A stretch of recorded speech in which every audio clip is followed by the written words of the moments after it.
Assalamualaikum warahmatullahi wabarakatuh. Waalaikumsalam warahmatullahi wabarakatuh. Izinkan dalam kesempatan ini saya selaku asisten tata usaha kebun Bagja Negara memberikan salah satu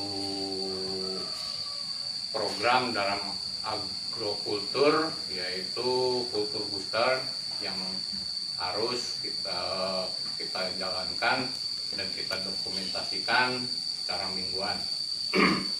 Adapun tema pada kesempatan ini adalah budaya resiko ataupun risk culture, yang salah satu kerangka dalam PTPN Culture yang bertujuan meningkatkan tenaga kerja yang terampil dan berorientasi pada pertumbuhan untuk mendorong penciptaan nilai yang berkelanjutan, mendukung ekspansi bisnis dan memungkinkan transformasi yang gesit melalui digitalisasi.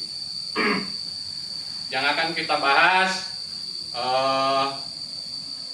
yaitu risk culture ataupun budaya risiko yang bertujuan kita itu bertindak harus agresif tetapi berhati-hati. Contohnya yang sudah lama berlalu ya, Bapak-bapak, Ibu-ibu, meliputi kesadaran masyarakat terhadap protokol kesehatan COVID-19 lah contohnya. Karyawan yang berbagi dokumen sensitif ataupun penting ataupun rahasia melalui aplikasi yang tidak aman.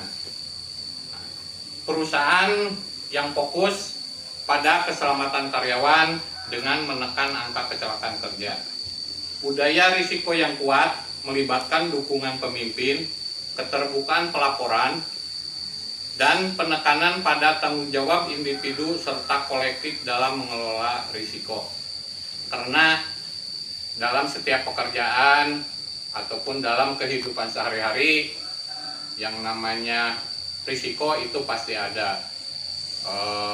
Cuman mungkin ada yang bersifat risikonya berat, ringan, ataupun sedang.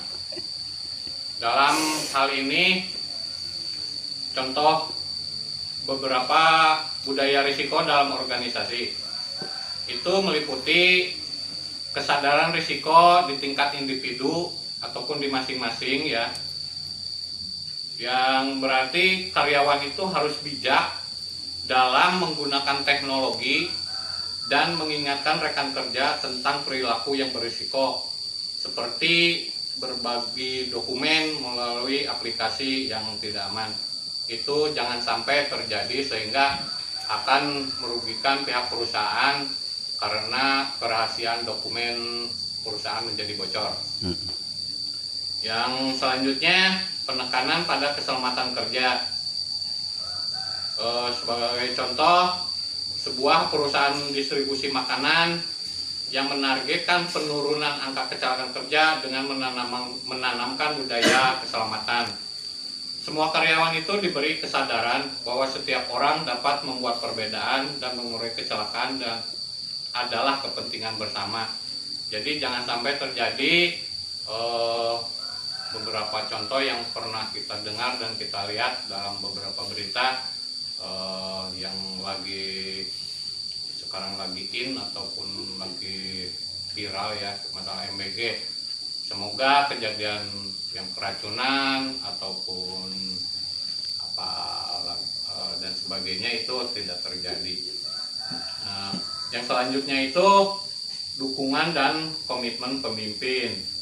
Pemimpin itu harus secara konsisten mengintegrasikan manajemen risiko dalam pengambilan keputusan dan mengkomunikasikannya secara jelas kepada seluruh karyawan ataupun organisasi yang dapat mendorong karyawan untuk mengikutinya.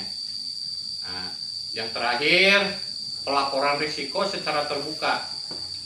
Organisasi atau perusahaan yang mendorong karyawan untuk melaporkan kesalahan atau kejadian berisiko sehingga dapat dipelajari bersama untuk perbaikan di masa depan, yang merupakan bagian dari budaya risiko yang kuat. Demikian apa yang saya sampaikan, semoga bermanfaat dan menjadi pengetahuan kita bersama. Dengan itikad dan tekad yang kuat, kita mencoba mengalahkan berbagai risiko yang terjadi untuk kemajuan perusahaan kita semua ini. Demikian, assalamualaikum warahmatullahi wabarakatuh. Waalaikumsalam warahmatullahi